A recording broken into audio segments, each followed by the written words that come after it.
저는 어릴 적에 부모님이 이혼하셔서 엄마가 생계를 책임지셨어요. 그래서 저는 할아버지 할머니 품에서 자랐죠. 엄마는 지방에서 일하시느라고 한 달에 한두 번 보는 게 다여서 저한테는 할아버지 할머니는 엄마 아빠였어요. 하루에 있었던 일상의 모든 일들을 다 함께하고 늘 온전히 제 편이 되어주신 저의 할아버지 할머니. 제가 대학을 졸업하고 직장 때문에 독립을 해야 하는 시간이 왔는데 진짜 마음이 아파서 독립을 못하겠더라고요.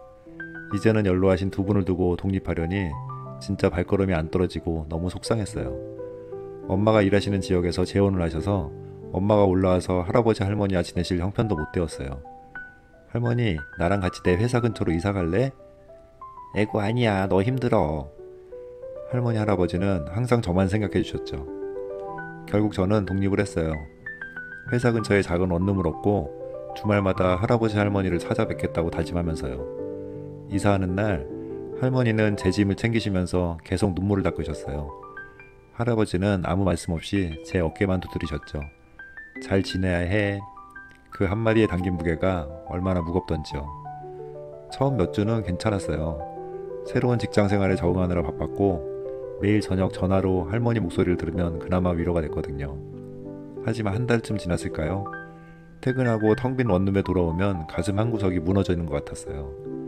저녁을 먹으며 냉장고를 열면 할머니가 해주시던 된장찌개 냄새가 그리웠고 TV를 켜면 할아버지랑 함께 보던 드라마가 생각났죠. 그러던 어느 금요일 밤이었어요. 회사에서 야근을 하고 밤 11시가 넘어서 집에 돌아왔는데 할머니한테서 부재중 전화가 5통이나 와 있는 거예요. 심장이 철렁 내려앉았죠. 급히 전화를 걸었더니 할머니가 떨리는 목소리로 말씀하셨어요. 할아버지가 쓰러지셨다. 손이 떨려서 핸드폰을 제대로 잡을 수가 없더라고요. 택시를 타고 병원으로 달려갔어요. 2시간이 넘는 길이 마치 영원처럼 느껴졌죠. 제발 제발 괜찮으시길 기도하고 또 기도했어요. 응급실에 도착했을 때 할머니는 의자에 앉아 고개를 떨구고 계셨어요. 제 발소리를 듣고 고개를 드신 할머니 얼굴은 눈물로 얼룩져 있었어요. 할머니, 제가 달려가 안아드렸더니 할머니는 제 품에서 한참을 우셨어요. 미안하다. 내가 바쁜 거 아는데 근데 너무 무서워서. 할머니 무슨 말씀을 그렇게 하세요. 할아버지는요? 다행히 할아버지는 심각한 상태는 아니셨어요. 갑작스러운 부정맥으로 쓰러지셨는데 약물 치료와 함께 입원이 필요하다고 했죠. 하지만 의사 선생님은 저를 따로 부르셨어요. 보호자분, 환자분이 혼자 계시는 건 위험해요. 또 이런 일이 있을 수도 있어요. 누군가 옆에서 지켜봐 드릴 수 있는 분이 필요할 겁니다. 그 말을 듣는 순간 제 가슴이 무너져 내렸어요. 제가 옆에 있었어야 했는데 제가 독립하지 않았다면 할아버지가 쓰러지셨을 때 바로 119를 부를 수 있었을 텐데 할머니 혼자 그 무서운 순간을 견디지 않으셔도 됐을 텐데. 할아버지는 일주일간 입원하셨어요. 저는 연차를 모두 쓰고 병원에서 지냈죠. 밤에는 할아버지 병상역 간이 침대에서, 낮에는 할머니를 잠깐 집에다 모셔다 드리고 다시 병원으로 돌아오는 생활을 반복했어요. 어느 날 새벽 할아버지가 깨어나셔서 저를 보셨어요. 창문 너머로 동이 트고 있었죠. 우리 손녀 회사는. 할아버지 그건 걱정 마세요. 제가 연차 냈어요. 미안하다. 네가 독립한 지 얼마나 됐다고. 할아버지 눈에 눈물이 고이는 게 보였어요. 저도 참을 수가 없었죠. 할아버지, 제가 죄송해요. 제가 옆에 없어서. 아니다. 넌 네 길을 가야지. 우린 괜찮아. 하지만 할아버지 목소리는 힘이 없었어요. 그리고 그 순간 저는 깨달았어요. 제 길이라는 게 가족을 떠나는 게 아니라는 걸요. 제가 진짜 원하는 건 제가 사랑하는 사람들과 함께 하는 삶이라는 걸요. 퇴원하시는 날 저는 할아버지 할머니를 모시고 제가 사는 동네로 갔어요. 두 분은 의아해하셨죠. 병원에서 바로 집으로 가야지 여긴 왜 왔어?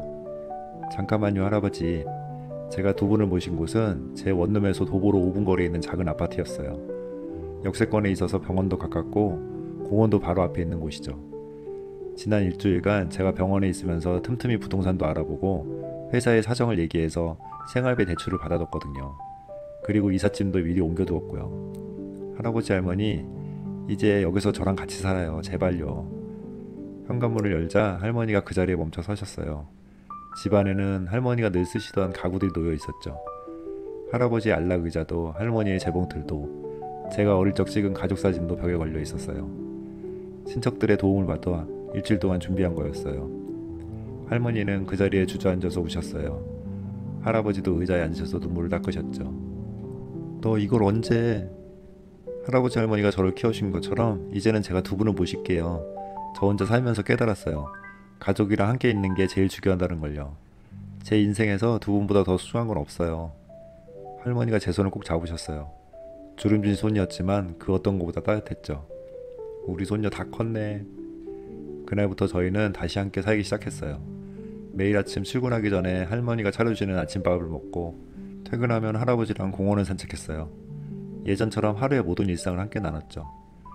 물론 쉽지만은 않았어요. 경제적으로 빠듯했고 때로는 피곤해서 짜증이 날 때도 있었죠. 하지만 그 모든 순간이 소중했어요.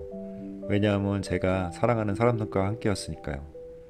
1년 후 할아버지의 건강도 많이 좋아지셨어요. 할머니는 동네 경로당에서 친구들도 사귀셨고요. 그리고 저는 깨달았어요. 독립이라는 게 꼭 물리적으로 떨어져 사는 게 아니라 제가 책임질 수 있는 사람이 되는 거라는 걸요. 어느 날 세 식구가 함께 TV를 보고 있는데 할아버지가 말씀하셨어요. 그때 네가 우리랑 살자고 했을 때 정말 기뻤다. 근데 네가 너무 힘들까봐 걱정됐어. 제가 할아버지에게 한마디 했습니다. 할아버지, 저는 진짜로 행복해요. 진짜요. 그리고 그건 진심이었습니다. 제 작은 결심이 우리 가족 모두를 행복하게 만들었으니까요.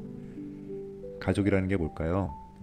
그건 함께 웃고 함께 울고 함께 나이 들어가는 것, 그리고 서로를 위해 작은 희생을 기꺼이 감수하는 것. 할아버지 할머니가 저를 키워주신 것처럼 이제는 제가 두 분의 곁을 지키는 것, 그게 바로 사랑이고 가족일 거예요.